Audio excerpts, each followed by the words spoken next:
All right, everybody, 6 o'clock on the dot. Thank you so much for coming. We really do appreciate it. It's important that we talk about this. My name is Zach Eichels. I am the city's Chief Resilience Manager and Emergency Operations Coordinator. So when a storm threatens, my team and I will help work with many other teams and begin the coordination process to prepare, respond, and recover from any type of storm incident, or any incident for that matter, that might impact the city and its residents. We host this annual hurricane outreach session for the public to make sure that the public is aware of where to get their resources in terms of weather preparedness, and to just get a general idea of what is ahead for that specific hurricane season. Welcome to the 2024 hurricane season. We began that on June 1st. Yes, the most wonderful time of year, yay. So we have with us tonight a gentleman from the National Weather Service. You will learn about what the National Weather Service does, where their office is, how many people they impact. It's very cool. And then we also have an individual, Brendan, from the Brevard County Emergency Operations Center. Very happy to have them. First time we've had them here. And really, these are two of some of the heavy hitters in the county in terms of helping this city prepare for disasters. We don't do it alone. It's a team effort, and we really appreciate their cooperation and guidance. So with that, I'll hand it over to our guest. And please, if you haven't had one, take the city's tropical cyclone FAQ. There's a lot of great info on it, a lot of questions that we get all the time regularly. First one on there, you'll notice, do I live on a barrier island? Yes, you do. So if you take anything, take that from tonight. But, and then also, Brendan brought some pamphlets from the EOC that have a lot of helpful information too, so take those. And there's other information out there in the lobby about weather preparedness and whatnot. So with that, I'll hand it over to the NWS. Thanks, guys. All right, certainly appreciate it, Zach. My name is Will Ulrich. I am the Warning Coordination Meteorologist with the National Weather Service office in Melbourne. It's my job to get out there in the community and prepare everyone for all different types of weather hazards within East Central Florida. We're not immune to what Mother Nature has to offer us here, right? And this time of year, our primary focus, of course, is on the tropics. But throughout the entire year, we provide outreach opportunities for all modes of severe weather, including tornadoes and severe thunderstorms, particularly during the winter season here, which, let's face it, we don't really have a true winter season here in Florida, but nonetheless, during our cool and dry season, which runs from about November through May, we often provide a lot of outreach because that's the time of year where we're more likely to see more significant tornadoes and severe thunderstorm events. But that's not what we're here to talk about today. My colleague Matt Volkmer and I are here to talk about the upcoming hurricane season, which, as Zach mentioned, we are 3 days into. And I'll go ahead and turn it over to Matt and let him start us off and introduce himself. So certainly appreciate the invitation today. Look forward to speaking with you. All right, good evening, everyone. My name is Matt Volkmer from National Weather Service Melbourne. I'm going to lead off the presentation here, getting into the hurricane season outlook for this year. But before we get into that, we do want to tell you a little bit about what we do at the National Weather Service. So I'm going to go into a brief overview of what we do at our local forecast office here in Melbourne, and then we'll hand it back to Will to talk about some of the tropical storms and hurricanes, how those form. We'll take a look at this year's seasonal forecast. Hand it back to me. We'll talk about some tropical products and services, and we'll also talk about preparedness and safety information for you all for the upcoming season. So as far as what we do, we're the National Weather Service office here in Melbourne. We've got 122 offices across the country. You can see up on the map there, basically all across the country. There's local offices that service parts of every state. In Florida, we've got the Melbourne office, Tampa, Miami, Jacksonville, Tallahassee, Key West, and also Mobile covers part of the Florida Panhandle as well. So we've divided up the state, but we cover East Central Florida, including the Cape Canaveral area. We issue all the forecasts and warnings, and we're staffed with about 20 to 25 employees, a group of forecasters and meteorological technicians, electronics technicians, and other folks to keep the weather business running at our local office. And of course, we're operating 24 hours a day, 7 days a week as well. So we're there. Holidays, you're gonna have someone there watching the radar for you and issuing those forecasts and warnings for you. As far as our mission, we're there to protect life and property. Ultimately, we're issuing our weather, water, and climate forecast, And we're also now expanding into impact decision-based services for the emergency management communities. We're working very closely with our emergency management partners to get out all that life-saving information as well. And one of the programs we have is a Weather Ready Nation. We have a Weather Ready Nation ambassador program that we can have businesses and groups join to try to partner with the Weather Service to get out information as far as getting preparedness information and partnering with us to get all the weather safety information out to folks as well. So as far as our local products and services, you can see up there, we've got, if you start at weather.gov, that's our main National Weather Service website. You can click anywhere across the country and that will bring you right into your local weather forecast office. And of course here we have National Weather Service Melbourne servicing all of Brevard County and East Central Florida. So our website is weather.gov MLB, which is on the right-hand side of that image there. And we do encourage you to come and take a look at our website, get all the forecast information, latest radar information, the latest warnings, and also all that tropical weather information that we're going to talk about a little more as we get through into this presentation here. I'm going to hand it back to Will to talk about tropical storms and hurricanes. All right, thanks, Matt. One thing I want to stress about coming out and checking our website is the fact is everyone in this room has one way or another paid for our services. Why do I say that? We're a federal government entity, and your taxpayer dollars, upwards of about $5 to $10 every year, go to fund the $1 billion budget of the National Weather Service so that we can maintain those 122 forecast offices around the country. It is codified into congressional law that we have the primary warning responsibilities for the United States. So when your cell phone goes off for a tornado warning, a flood warning, a hurricane warning, a storm surge warning, a rip current advisory, any type of watch warning or advisory product related to weather ultimately originates from your National Weather Service office. So why not get it directly from the source? And for you all here in Brevard County, city of Cape Canaveral, that information comes from our office on the north side of the Melbourne Airport off of Croton Road. So check it out. I highly encourage you to get it directly from the source. That way you're not getting secondhand or third-hand information, right? We're not here to talk about us anymore, right? We're here to talk about tropical storms. But one definition that I need to start off with today is tropical cyclones, because you may hear me use that word. It's the overarching definition that we use for all things tropical in nature, whether it's a tropical depression, tropical storm, a typhoon. It's kind of the World Meteorological Organization's accepted terminology for an organized system that develops around the world within the tropical or subtropical waters. So a tropical cyclone is a rotating, organized system of clouds and thunderstorms that has its origins over those very warm waters, generally within 25 degrees north or 25 degrees south of the equator. For the United States, the vast majority of the tropical cyclones that impact the United States originate as clusters of showers and thunderstorms that move off the west coast of Africa. So thousands of miles away, they usher off the west coast of Africa, and generally you don't hear about them because the vast majority of them, 80 to 90%, don't end up doing anything.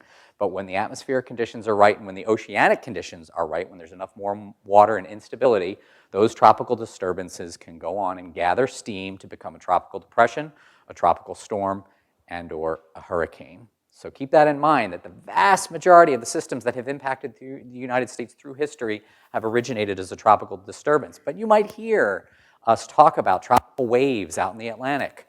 The vast majority of them just stay that. They stay as tropical waves and they don't do anything. But on occasion, when all the atmospheric conditions and oceanic conditions align, they can begin to intensify.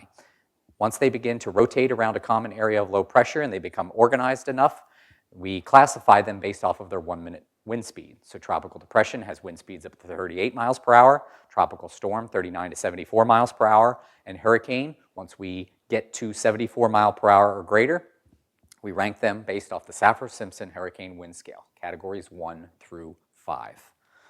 So again, tropical cyclones is that overarching definition that I might, or terminology that I might use today, but understand the reason why I'm saying that is because they're called different things around the globe. In the Western Atlantic and Eastern Pacific Ocean, we call them hurricanes. That's what we know them as, right? Tropical storms, tropical depressions, but different parts of the world call them different things. Typhoons in the Western Pacific and cyclones south in the Southern Indian Ocean. Important thing to keep in mind is that tropical cyclones come in all shapes and sizes, and though they are defined by their 1-minute average wind speed, wind is just one of 4 hazards associated with a tropical cyclone, right? It's not just wind. Keep in mind there are other 3 other primary hazards, including freshwater rainfall flooding, storm surge, and tornadoes, all of which can come in one or a combination depending on the strength and size of the system. And the amount of impacts that you see at any one location aren't necessarily tied to the wind speed of a storm. So we need to start looking at this from a holistic approach and understand that tropical cyclones can bring one or up to 4 hazards. Wind is just one of them. Again, they're ranked based off of their 1-minute average wind speed once there's enough showers and thunderstorms rotating around that common area of low pressure. Another thing is you don't want to discount a system if it's small, because even small systems can be very impactful. This year, we are embarking on the 20th anniversary of the infamous 2004 hurricane season. Hurricanes Charlie, Ivan, Francis, and Jean. Hurricane Charlie was a small, compact system that made landfall in southwest Florida, but it will forever be remembered for its intense winds that it brought to the southwest Florida coast and up the Interstate 4 corridor. Yet it was a small, compact system, so there were a lot of people that thought to themselves, oh, this isn't going to be that bad, right? When in reality, it had the capabilities of bringing Category 3, Category 4 conditions down in southwest Florida, and even wind gusts in excess of 100 miles per hour in the city of Orlando. So do not discount small systems as well. Again, once wind speeds have reached 74 miles per hour or greater, we rank it using the Saffir-Simpson Hurricane Wind Scale. But again, we've got to stop worrying about whether or not it's a Cat 1 or a Cat 2 and look at these systems from an all hazards approach. Why do I say that? Think back to the 2008 hurricane season. For those of you who were here may remember Tropical Storm Faye. Tropical Storm Faye was quote unquote just a tropical storm, and yet it ended up dumping 20 to 25 inches of rain right here in Brevard County and led to prolific flooding. While systems may be ranked off of their 1-minute average wind speed, we need to focus on all 4 hazards. If we were impacted by a significant hurricane event, though, realize that the amount of potential damage associated with a tropical cyclone doesn't grow linearly. In other words, a Category 2 is not twice as powerful as a Category 1, or Category 3 is not 3 times as powerful as a Category 1. That would be a linear growth scale. In reality, the potential damage of a hurricane goes up exponentially, such that a Category 2 is has 10 times the damage potential of a Category 1. Category 3 has 50 times the damage potential. So you can imagine what would happen if our community is affected by one of these more significant or extreme wind events. Here in Brevard County, relatively speaking, the vast majority of the tropical cyclones that have impacted us over the past 20, 30, and even 40 years have only been tropical storms. We've had borderline Category 1 conditions in some instances. We can go back to the 2004 hurricane season with Francis and Jean. We likely saw Category 1 conditions here along the immediate coastline. By the time Hurricane Ian came at us from the southwest coast, or Hurricane Irma back in 2017, we were experiencing strong tropical storm conditions. We have not survived a major hurricane here in Brevard County. We have gotten the remnants of a major hurricane. So you can imagine the devastation that might be wrought by a system as strong as a Category 3, 4, or 5 if it came directly at us from the east. So please keep that in mind. Major hurricanes only account for 1 in 5 landfalls in the United States of all hurricanes, yet they account for 83% of all damage. So the potential damage of a hurricane, again, grows exponentially. But wind is just one factor, right? There are other factors that I mentioned to you, including freshwater flooding, storm surge, and tornadoes. And there is one of those hazards on this screen that brings with it the greatest potential for loss of life and loss of property. What is that? I hear some folks under their breath: storm surge, flooding from the sea or the Indian River Lagoon, right? That brings with it the greatest potential for loss of life because you're effectively putting the river or the ocean in a place that it shouldn't be. And that movement of the water often brings with it a much greater potential for damage and loss of life. Not to mention any type of wave action on top of the storm surge. So not only is the ocean rising abnormally as a result of the strong winds of the hurricane and being pushed into normally dry ground, then because of the strong winds, you also have wave action on top. So that leads to even more damage potential. Evacuation zones in Brevard County are dictated based off of storm surge guidance. And the fact is, because y'all live on a barrier island here in the city of Cape Canaveral, you guys are in evacuation zone A, correct? Correct. Okay, so the first evacuation zone. So keep that in mind. What we say is run from the water, hide from the wind. Evacuations are called as a result of water, not wind, unless you live in a mobile or manufactured home, which is a more vulnerable piece of property that may be more susceptible to wind and or freshwater flooding. So sometimes evacuations are called for mobile and manufactured homes outside of storm surge evacuation zones. Now, as Zach mentioned, we're 3 or 4 days into the start of the Atlantic hurricane season, which runs from June 1st through November 30th. That is when the vast majority of tropical cyclones occur in the Atlantic Ocean, 97%. But notice here on the frequency map of Atlantic tropical storms and hurricanes when conditions really ramp up. August, September, and October is a 3-month period when nearly 85% of tropical storms and hurricanes occur. So while we encourage everyone to be ready by the start of hurricane season, which is June 1, you better dang well be prepared by August 1st, because that is when the probability of impacts from tropical cyclones goes up substantially. So let's take a look at that and show you tropical storms and hurricanes that have moved within 100 miles of the city of Cape Canaveral, going all the way back to the 1850s. In the month of June, we have had 2 hurricanes that have impacted Brevard County within 100 miles of the city of Cape Canaveral. Now, why am I showing you within 100 miles? It's important to realize that tropical cyclones aren't single points, right? They can have far-reaching impacts, 100, 200, sometimes 300, 400 miles away from the center. So you do not need to be near the point of landfall or near the center of the system. Sometimes the system can pass 100 miles to our east and we still have significant impacts, right? So I wanted to convey that by showing on these charts systems that have moved within 100 miles of Cape Canaveral because they likely had impacts on our community. In the month of June, we've had 2 hurricanes going back to the 1850s, 9 tropical storms, which are not denoted on the screen here. In the month of July, it climbs to 3. Over a 170-year period, only 3 hurricanes. It shows that the probability of a tropical cyclone impacting Florida in the months of June and July are less. That's not to say they are 0, though, so that is important to keep in mind, and it's part of the reason why we consider the Atlantic hurricane season running from June 1st through November 30th. It all changes in the month of August, though. 16 hurricanes have passed within 100 miles of Cape Canaveral. 17 more lines would be on the map if I showed you tropical storms. Let's take a look at September. 18 hurricanes have passed within 100 miles of the city of Cape Canaveral. 23 tropical storms. And then October, when people start to relax and start to think that the tropical cyclone season is waning down, right? In reality, we have actually had more tropical cyclone impacts in the state of Florida as a whole in the month of October than any other month. So it's important that you do not let your guard down as we enter into the early portions of the fall season. And then November, generally speaking, things really shut down. Normally I don't have to talk about tropical cyclones on my birthday, which is November 8th, by the way. But 2 years ago, I had to work with Matt long hours as we watched Tropical Storm and then eventually Hurricane Nicole make landfall on November 10th of that year. But it just does show that tropical cyclones, of course, are possible, especially anywhere between that June and November 30th timeframe. So what about this year? You've probably already heard to some extent. Some of the reason why you guys are here is you want to hear about why this season is expected to be so busy. An above normal Atlantic hurricane season is very likely.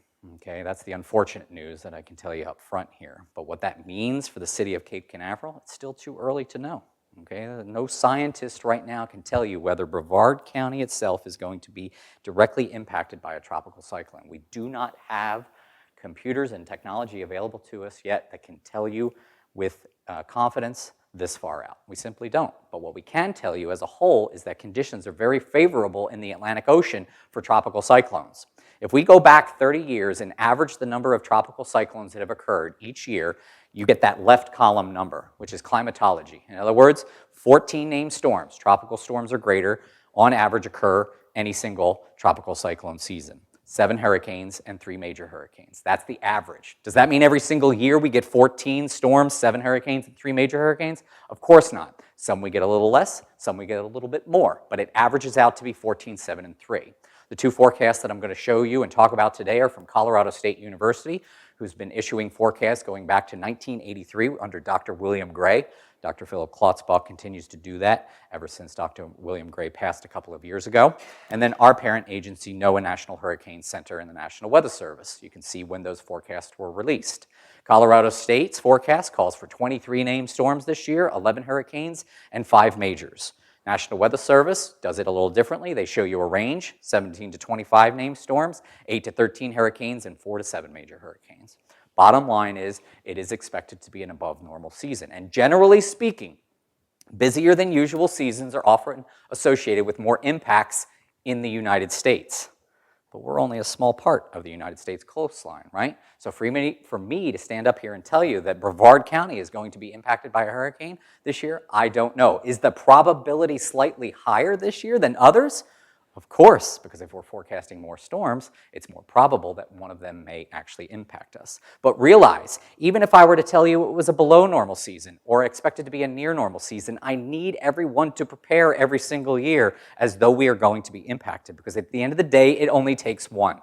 I take you back to 1992, which most of you probably remember as the storm that kind of impacted South Florida. Didn't just kind of impact Florida, right? Devastated the southern Florida peninsula, Hurricane Andrew. It was one of only 7 named storms that year. It was the first storm. It was the only hurricane of the season, and it was the only major hurricane of the season. Do you think the people of South Florida consider 1992 to be a quiet season? Anything but, right? So it doesn't matter if it's quiet or a busy season, you all need to be on the same page by June 1 and ensure that you have a hurricane preparedness plan in place. Now this year, should you pay attention a little bit more, knowing that the season is going to be more busy? Yeah, I would encourage you to, and that's fine. There's an 85% chance that this season will be above normal per the latest forecast from NOAA and the National Hurricane Center, and you see the corresponding ranges in storms expected by our agency. Now, why is the forecast calling for such an above normal season? Here's a little bit science behind it. The first is sea surface water temperatures, not just in the Atlantic where they develop, but also in the Eastern Pacific Ocean. Hopefully everyone can see that box on the left-hand side to the west of South America near the equatorial Pacific. We call that the El Niño Southern Oscillation Index region. That region sometimes goes back and forth between above normal and below normal water temperatures. And when it's above normal, we call that El Niño. When it's below normal, or those water temperatures are cooler than normal, we call it La Niña. This upcoming summer season, as you can see on the chart, you see that the water temperatures are cooling off, right? Doesn't mean they're cool. I want to stress that. The water temperatures are just cooler than normal. These are anomaly maps that you're looking at. In other words, how warm or how cool are they compared to where they should be for this time of year? So where you see blue, that means the water temperatures are below average. So the water temperature in the Central and Eastern Pacific Ocean right now are below where they should be for this time of year. That's indicative of La Niña conditions developing in the Central and Eastern Pacific Ocean.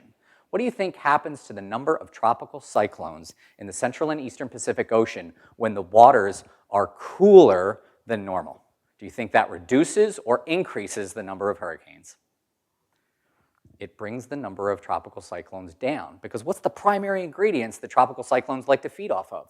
Warm water. And if those water temperatures have less energy with them, generally speaking, we see lesser storms in the Central and Eastern Pacific Ocean. Thousands of miles away. But Mother Nature has a way of balancing herself out. So what do you think happens if we see less storms in the Central and Eastern Pacific Ocean? What do you think happens on our side of Mexico and Central America? Conditions are a little bit more favorable for more tropical cyclones. So the Caribbean, Gulf of Mexico, and the main development region of the Atlantic Ocean, which I've outlined in that black box on the right-hand side, kind of can make up for the lack of storms in the Central and Eastern Pacific Ocean. And so the main development region is an area that we monitor water temperatures for the amount of energy that is available to storms that move over that region. What do you notice right now? Water temperatures are warmer than usual, and not just by a little, several degrees, such that water temperatures as of yesterday, June 3rd, per the satellite information that we received, those water temperatures are where they should be in late August. We are 2.5 months ahead of schedule already out in the Atlantic and Caribbean Sea. So as we start to see those tropical disturbances move off the west coast of Africa, we anticipate them to feel that warm water and begin to develop with time. Again, during La Niña summers, generally conditions in the equatorial Pacific to the west of South America are cooler and drier than usual, which reduces the number of hurricanes that we see in that part of the world, but consequently, that can help increase the number of storm systems that we see in the Caribbean and the Atlantic. So with that said, I'll go ahead and turn over to Matt now at this point so that he can talk to you about some of the products and services available to you from both our office and the National Hurricane Center. All right, thanks, Will. We can go ahead here and talk about some tropical products and services, both like Will said from our local office and also from the National Hurricane Center. So first I want to talk about these national centers that we receive information from. And the one you all know probably is the National Hurricane Center in Miami, Florida. They're looking at the basically the tropical areas every 6 hours or even on greater time scales, and monitoring the satellites and all the data, the buoys, everything out there, and the models too, and coming up with forecasts for the tropical Atlantic Basin and also that Eastern Pacific Basin that Will was mentioning before. So the National Hurricane Center, they're doing all that track forecasting for every tropical cyclone that develops in the Atlantic Basin. You can see an example there, image on the middle part of that slide there of an advisory package from the National Hurricane Center. We also have the Weather Prediction Center in Washington, D.C. They're producing our daily surface analysis every 3 hours, frontal analysis. And also importantly, they're also producing excessive rainfall outlooks that we use pretty heavily during the hurricane season. So they're doing all that large-scale rainfall forecasting for all the local weather offices. And we also have a Storm Prediction Center in Norman, Oklahoma, looking at the tornado risk. And the National Water Center is just spinning up now, looking at the river levels and forecasts all across the country. So all these centers are providing the big picture that complements our local National Weather Service forecast office. I'm going to talk a little bit more about what our local office does as we get into a slide or two here. But as we look out at the tropical products and services leading up to an event, you can see here on this slide, days 6 and 7 out from a tropical cyclone threat, the National Hurricane Center is producing a graphical tropical weather outlook, which is looking out 7 days and showing those areas of the Atlantic Basin and also the Eastern Pacific Basin where tropical cyclone genesis is expected to develop over the next through 7 days. So this is a very good product to look at as far as trying to monitor out about a week out. So that's National Hurricane Center is producing these, in every 6 hours as far as looking out about a week's time frame. As we look out a little further in time ahead of a system, days 3 through 5, National Hurricane Center is also starting to produce those potential track forecasts on active systems that are out in the Atlantic Basin, wind speed probability products that we use pretty heavily to brief our emergency management partners, time of arrival graphics when those tropical storm winds may arrive at any location. And also the National Hurricane Center is producing key messages for each hurricane or tropical storm out there in the Atlantic Basin that we're looking at very carefully every 6 hours as well. So these are just some of the products available from the National Hurricane Center's website. You can see there on the slide on the upper left, if you go to www.nhc.noaa.gov, you can get all that information, great information from the National Hurricane Center. Especially as we move further into the hurricane season, you'll be seeing those advisories on active systems in the Atlantic Basin.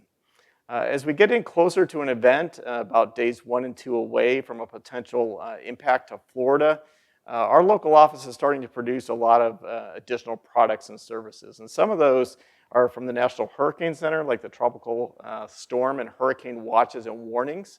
You can get those on our local office webpage and also the National Hurricane Center's website. Also potential expected storm surge maps, storm surge watches and warnings, as well as hurricane threat and impact graphics. And these are the hazards that we talked about before, those 4 main hazards from the hurricanes, storm surge, flooding, rainfall, tornadoes, and the wind. And so we're producing those as well to give you an idea of what kind of potential impacts we could see from the storm. And as we get into Impact Day there on the left or right side of the slide there, you can see we're starting to issue more warning type products to get that critical information out in a timely way. Tornado warnings, flash flood warnings, and for those very major hurricanes that are making landfall, extreme wind warnings. They're very rare, but they're out there to alert your phone and let you know to take cover within your shelter.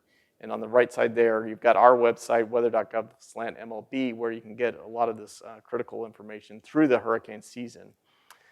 So one of the products I mentioned that the National Hurricane Center does issue on their website is the 7-day graphical tropical weather outlook. Kind of a very important product to look out in about a week's time view and try to see what may be on the horizon across the Atlantic Basin. This product highlights areas of potential tropical development over the next 7 days. And that red shading you see there is a high chance of development that some kind of tropical storm or perhaps a hurricane may form in that area over the next 7 days. So this gives you the areas of potential formation. That's not a track forecast on the graphic there, but that does show you the area where we may see a system develop. And then once those active systems are named by the Hurricane Center, you'll get those track graphics like this one here. So this is the potential track forecast for an active system. You can see the National Hurricane Center is issuing a forecast with a cone of uncertainty there. And for this advisory, I guess this was on a tropical depression that was forecast to move up into the Gulf of Mexico and then become a hurricane. So if you look on the map very carefully there, you'll see those S's and H's. Those are tropical storm and hurricane strength forecasts from the National Hurricane Center. If you ever see an M on one of these maps, that means the Hurricane Center is forecasting a major hurricane. So that'd be a category 3, 4, 5 system. So that's very important to look for that as well. But overall, we don't want you to focus too much on the exact middle track of the storm. We do want you to kind of look at that cone of uncertainty. And the cone of uncertainty denotes the most likely track of the center of the system about 2/3 of the time. But of course, it does not convey the impact. So the impacts from any kind of system can typically also expand well outside that cone of uncertainty. But again, I do urge you to go to National Hurricane Center's website to keep up with the latest systems out in the Atlantic Basin. And this is a good product to keep tabs on systems as they move potentially toward Florida or the Gulf Coast areas. One thing I do want to mention about the National Hurricane Center, as far as their track forecasts, they are getting very good and they've been improving over the years. This is the 96-hour track errors from individual models. So if you look at an individual model, generally is going to end up having a track forecast out 4 days a lot higher than the National Hurricane Center. So we do want to look at the National Hurricane Center's forecast track and not really get too keyed in on any individual model that you may see out there. I know a lot of the some of the things you'll see on social media or on some of the other media channels will show a lot of spaghetti plots of where these tracks of systems may go. These are based on individual models. We don't really want to key in on any one individual model because the National Hurricane Center is looking at all that information, synthesizing it, and coming up with the best forecast they can. And of course, their statistics are better than any individual model that you will see. And of course, this graph here is illustrating that point as far as the National Hurricane Center's track forecast. Error has been decreasing through time. So if we look at a 5-day forecast, which is that blue line, if you look back in the early 2000s, the average track forecast from the Hurricane Center was about 500 miles. But if you look today, they've got that down to about 260 miles on a 5-day forecast, which is a pretty good forecast track improvement through time. So we've seen smaller fluctuations in these track improvements recently, but of course, over time, the National Hurricane Center, again, is going to be your best source of information for those track forecasts. And of course, we want to also reiterate the impacts can occur outside that forecast cone as it gets smaller. So even though we're improving our track forecasts, and that cone is getting smaller and smaller on the map, we do have to take into account that the initial wind field from these systems can be quite large. So we don't really want to focus on the cone so much. We do want to start also focusing on the watches and warnings. And so knowing that the National Hurricane Center has started or will be starting an experimental cone graphic mid-August of this year, where they're going to be adding those watches and warnings, especially across inland areas, to the map. And you can see here with Hurricane Ian back in 2022, this is kind of like a mock-up of what the new experimental cone graphic will look like there. And you've got all the tropical storm watches and warnings and hurricane warnings. And you can see it extends across those inland areas. And the goal here is to convey the wind hazard risk over land and take away a little bit of tension from the cone. So really, people need to be preparing for hurricanes when they're under a watch or a warning. So that's the first message that we want to get out to folks as well. I want to also mention some of the tropical storm and hurricane individual hazards, and we're producing threat and impact graphics for those. These are examples of the storm surge, the flooding, the hurricane wind threat, and also the tornado threat that we produce with every advisory cycle from the National Hurricane Center. So we're showing you a threat assessment of potential conditions to expect or that could potentially develop with the hurricane. So this is just an example from Hurricane Irma, and you can see across the Florida Peninsula, in this case, those areas where the hurricane wind threat was very high. You can see the storm surge along the southwest coast of Florida there, and also where the tornado risk and wind risk was very high.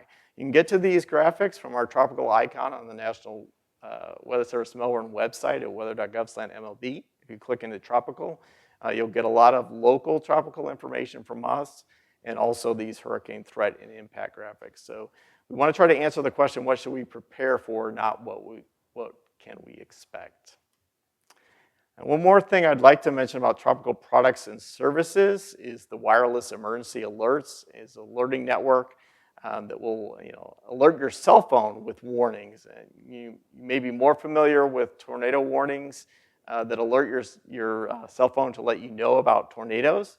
But we also have tropical wireless emergency alerts, and those are for hurricanes, storm surge, and extreme wind warnings. So if you get one of these over your phone, especially for hurricane warnings or storm surge warnings, you need to be taking action, maybe checking to see if you're in an evacuation zone and making preparations for the hurricane. Of course, with extreme wind warnings, this is our last message for you to take a tornado or for shelter in your home to protect yourself from these extreme winds, kind of like what you would do in the event of a tornado impacting your area. And with that, I'm going to hand it back to Will to talk a little bit about sticking with trusted sources and also preparedness information. All right, so we'll close out today's presentation with kind of a personal plea on Matt and I's part, and that is where you get your information from matters, because there is, of course, a lot of misinformation out there, but there's also a lot of information that is meant for meteorologists and not the general public. So use social media with caution, because you may be shown some of these graphics that you see on the screen, including spaghetti model plots or individual computer model runs. And Matt was just explaining to you that at the end of the day, the National Hurricane Center outperforms any individual, and a lot of the times ensemble computer model runs that are out there. So this information that is being often shared, generally with other meteorologists, but is getting picked up with by anyone who is on social media, may be muddling the message. Why? Because spaghetti model plots are going to show you lots of possible different outcomes, and you may choose to make a decision based off of one of those lines, one of those many possibilities, and that could be a life or death decision. And so in times of emergencies, we want to ensure people are sticking with trusted sources and not focusing so much on individual computer model runs or these spaghetti model plots. So use caution as you enter the depths of the social media realm out there. National Weather Service, of course, we hope you consider that to be a trusted source, especially after today's talk, the National Hurricane Center, local county emergency management, which for you all here is with the city of Cape Canaveral and Brevard County Emergency Management, as well as your favorite local media source who we have good working relationships and try and communicate with them through the course of an event to make sure that we can get the right people to do the right thing at the right time. Now, how do we do that? Well, we try and focus on the things that matter during different parts of a storm. In advance of hurricane season, we might get you guys to think about developing an evacuation plan, or maybe what does it take to determine your risk at your home? Are you in a storm surge evacuation zone? If you don't know that, You probably should find that out, but it's pretty easy for you all if you live in the city of Cape Canaveral, right? Guess what? The answer is yes to that equation. Strong winds. Is your home more susceptible to strong winds, particularly maybe from one direction versus the other? Do you have good windows? Do you have shutters ready to go? What if a tornado were to impact your community? Flooding, rainfall, and storm surge. But what about indirect hazards like rip currents along our area beaches, which, believe it or not, are killing more people than any other weather hazard at this time? We are losing more people along our area beaches than all the other hazards combined, believe it or not. Developing an evacuation plan, where would you go? Again, I told you, we encourage people to run from the water, hide from the wind. Unfortunately, you all find yourselves here within an evacuation route, so you need to have an alternate location to be able to go and spend a few nights while that storm occurs. But we don't want you to necessarily evacuate hundreds of miles. Maybe stay with someone on the mainland or pick a hotel in Orlando. Because if you travel further and further, you might be gumming up the highways and causing significant traffic issues. I believe, correct me if I'm wrong, all of our storm shelters that we now have on the mainland are pet friendly. All the general populations, not the special needs shelters. They will still handle your animals. They will, Brevard County Animal Services will take your animals to a safe location just to reduce that risk for other people in that special needs shelter. I will let Brendan kind of expand on that in just a little bit. But developing an evacuation plan, determining your risk, assembling those disaster supplies, considering how you can strengthen your home are all valid things that we encourage you to do ahead of a storm. And these graphics are shared on our social media channels and on our webpage, and we encourage our partners, including Zach and everyone who works here at the City of Cape Canaveral, both before, during, and after a storm. So that continues even during and after a storm. We will continue to share these graphics, especially because we continue to lose so many people after a storm. Of course, the threats are highest when the storm is occurring, but even after the storms, people are running generators and causing, carbon monoxide poisoning, or people are moving around power lines that they think are inactive, and then they, of course, ultimately are not. So watching for those hazards, even after a storm has passed, is incredibly important. So we encourage you to check out our social media channels as well as our partners so that we're all getting the correct information at the time. So Matt and I are going to end today's presentation with this slide here. Maybe you'll see your name on the list of upcoming 2024 Atlantic hurricane seasons. Normally, I don't get too worked up about the W storm, especially considering that's my name, William, but I think there's a pretty high chance that this year we're going to have a tropical storm or a Hurricane William out there, given the current forecast, but we'll see what Mother Nature has to offer. So with that said, Matt and I will take any questions.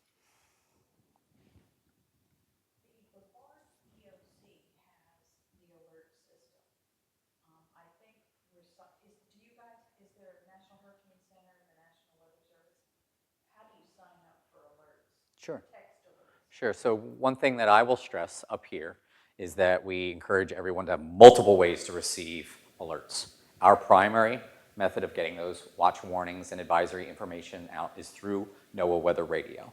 There's lots of private vendors that have made NOAA weather radios available that will alert anytime a storm surge warning, tornado warning, hurricane watch warning are issued for Brevard County. But that's just one method. Wireless emergency alerts, which were instituted back in 2014 through an agreement with FEMA, will alert your phone when certain types of hazards are in effect. Hurricane warnings, tornado warnings. Generally, they need to be warning level products.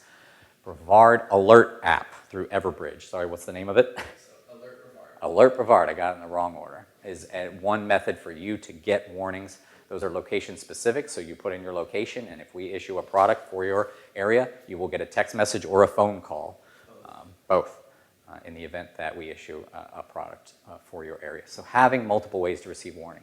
FEMA has an alert app, FEMA Alert, I believe it is called, that you can set up a location and also receive weather-related warnings. So just ensuring that you have multiple ways to receive messages. Again, what if we lose cell phone service during a storm? Wireless emergency alerts might not work. NOAA Weather Radio may still be up, but what if NOAA Weather Radio goes down because one of our transmitters is affected by the strong winds? Again, encouraging people to have multiple ways to receive warnings is a very important part of the warning paradigm. There's also a way to receive alerts from the city on that FAQ. You can sign up for that via text and calls. You'll get alerts specific to the zip code of Cape Canaveral, should they ever be needed. Brendan, do you want to really quickly talk about DOC? Yeah, of course.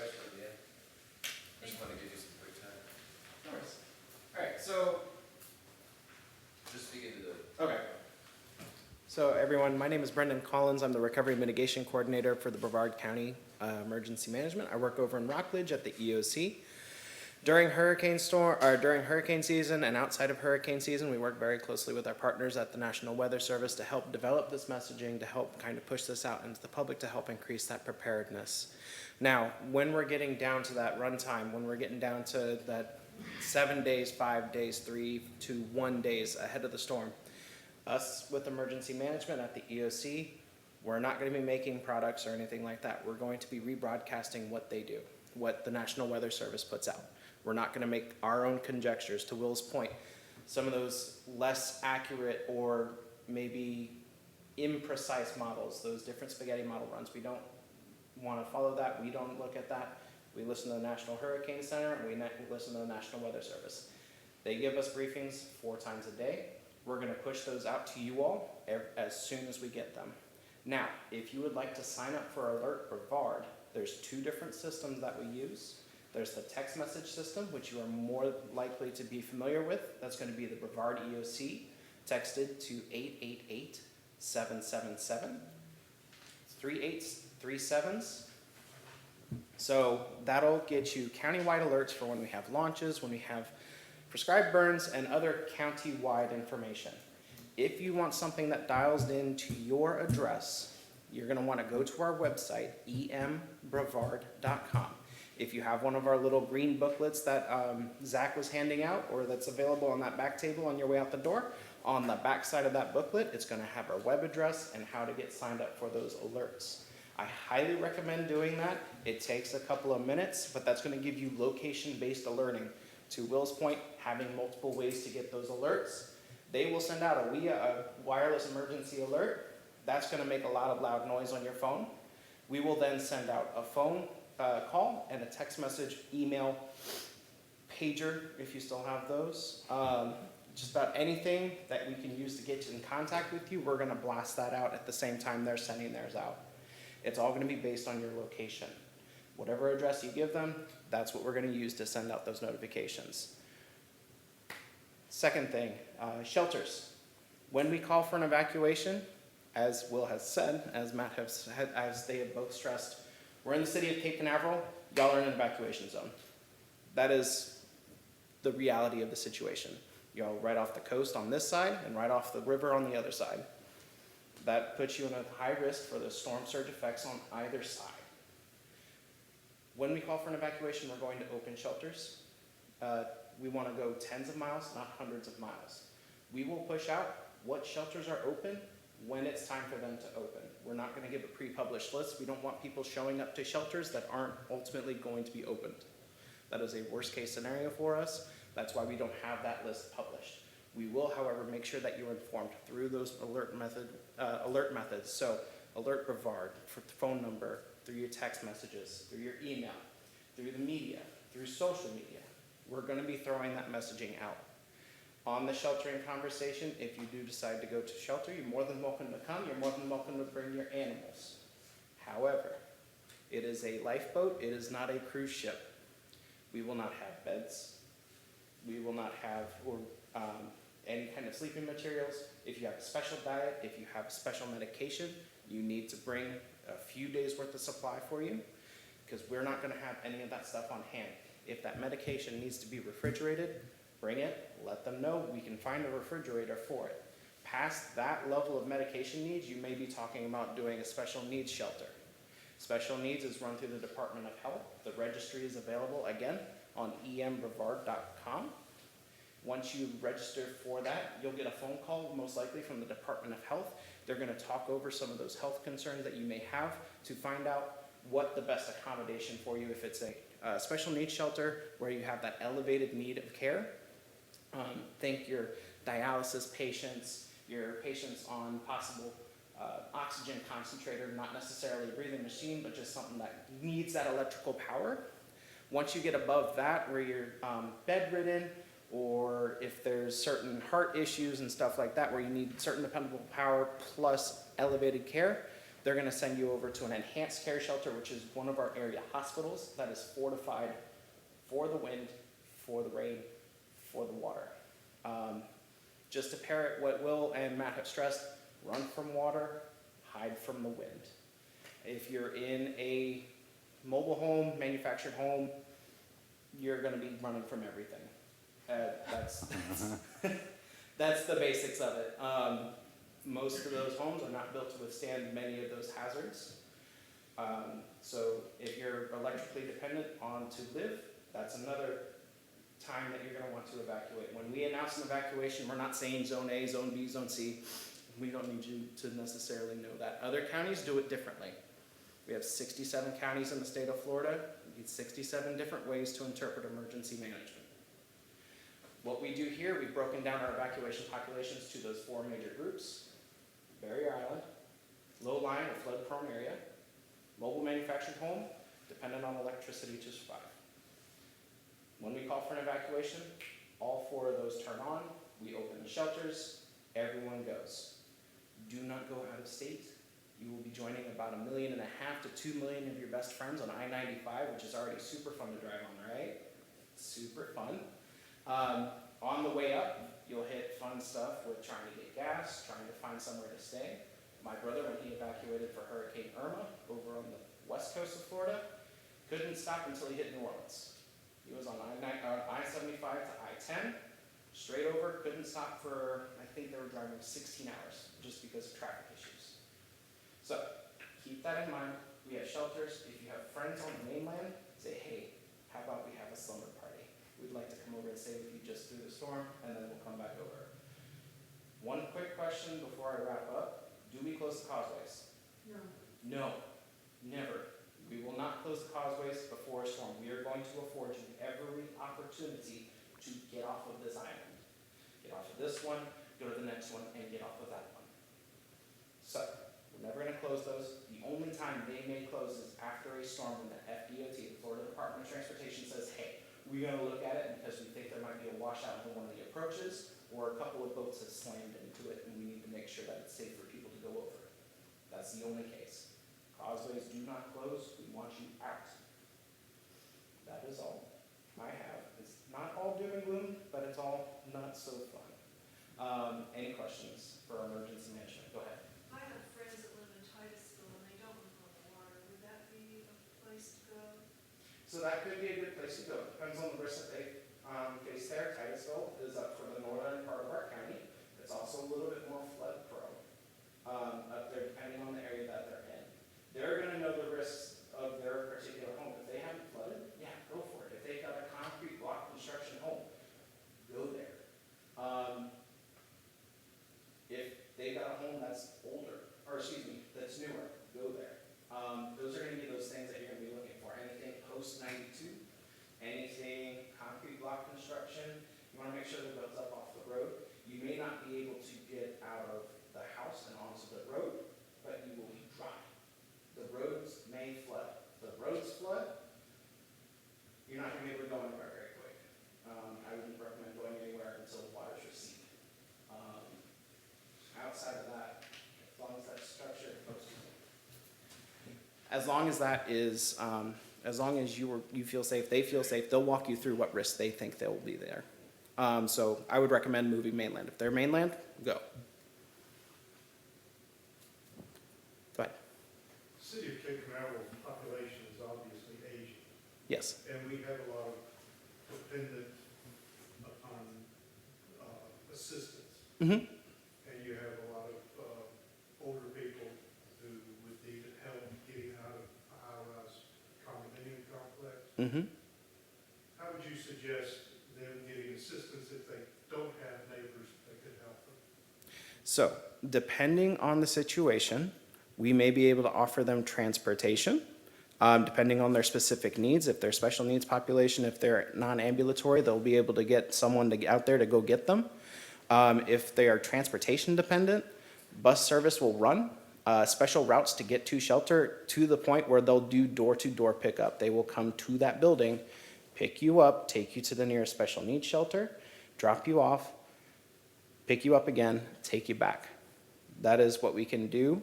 As far as taking people completely down from the structures, I would definitely make sure that we're building that personal network. Get to know our neighbors. I know it's hard. We have snowbirds out here. We have populations that are similar in age and similar in need, living all in the same place. But getting to know them, getting to know your faith-based community services that are in the area, getting to know other voluntary organizations that may be in your area that might be able to help you there. That's going to be the best advice that I can give. No worries. Is there any use for ham radio operators if we have lack of communication, other methods? Is there a group or anything So, that has a group that you can be a volunteer for? so officially, ARES Amateur Radio Emergency Service is an organization that is here in the county. We don't necessarily use them in all cases. In that, when we activate the Emergency Operations Center, we are more than likely not going to call them up, simply because it's been a minute since we've lost cell service. And in addition to that, the communications that we need to have, we have satellite phone for, and we will get those turned on. If that becomes a need, those contacts would go out. But more than 99% of that time, those satellite phones or the cellular networks are going to provide that coverage that we need for communications. Yeah, but you guys don't have direct, it's the AARES. ARES, yes, ma'am.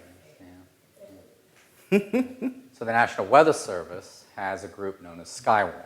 And so Skywarn spotters provide us real-time weather information, often through what are called weather nets, that some of our amateur radio associations will run during big events. Now, obviously not in evacuation zones, but on the mainland, they might have a couple folks who are relaying information to us at the National Weather Service so that we know what's going on in real time. That's not just during tropical cyclone situations, it's also during severe weather events as well. They activate these weather nets during periods of significant weather. So Skywarn is a completely voluntary group that we have. At the National Weather Service, I provide training at least once or twice a month within the county for that. We're actually having a class Wednesday, July 17th at the new EOC, 6 to 8 p.m. I encourage you to check that out. You will interface with a lot of these amateur radio organizations. So if you want to learn more, I encourage you to check that out. What he said. Have any other questions? I see we're coming up on 7 o'clock. I'll let Zach. I will quickly say, just want to show this off. So, for the last several years, the city has been investing in remote sensor sites across the municipality for the purpose of both staff and personal use by residents. So there are 7 remote sensor sites across the city at this time. Pretty much all of these, except for 2, were donated via university partners, which is great. These are hooked up to public networks that you can see through the internet. So you too can see real-time data coming from the city, both in the form of weather stations and tidal gauges in the lagoon. So we've used those since 2020. The network has grown over time since then. The web link for these is on the city's website, and I can send, if you want to send me an email, I can send it to you. But that is a valuable tool that we've had. They are using the metric system, so you might have to convert here and there. But nevertheless, they do work really well, and they've made it through several hurricanes now and provided invaluable data to city staff in real time and our emergency responders that use them too. So you can see that when you want. And then the other thing I was just going to say was, thank you so much for coming. We really appreciate it. If you haven't signed up for the city's weekly update, that is something really important I think you should sign up for. It's another method of communication during both normal times like now and very not normal times. You'll get information in the normal times relating to everything going on in the city, projects, events, and in non-normal times, we use that same platform as an email blaster with events and whatnot. We just basically reshare what they put out. It's just one more level. They are the official sources. We only use them. The city of Cape Canaveral has some of its own storm-related graphics, but everything you see on them, we just copy and paste it from what they have. So again, all the info is coming from them. Please use them as the official sources. We will continue to put outreach out for as long as we can during a storm situation, so long as the power allows it, communications allows it. City Hall recently got a Starlink unit attached to it on the roof, so we will hopefully have internet here during a situation where maybe the ground-based internet goes out and we can have our Starlink uplink still going. It'll carry 3 different facilities, including this one. So we can continue to put out outreach for as long as we can, as long as that dish is still up there or this building is still here, which also should still be here. But again, if there's more questions, you can always reach out. I got business cards in the lobby, and these guys are always open to communication, so thank you. Thank you, guys. Thank you. Thanks for coming out today. We appreciate it. Thanks, guys.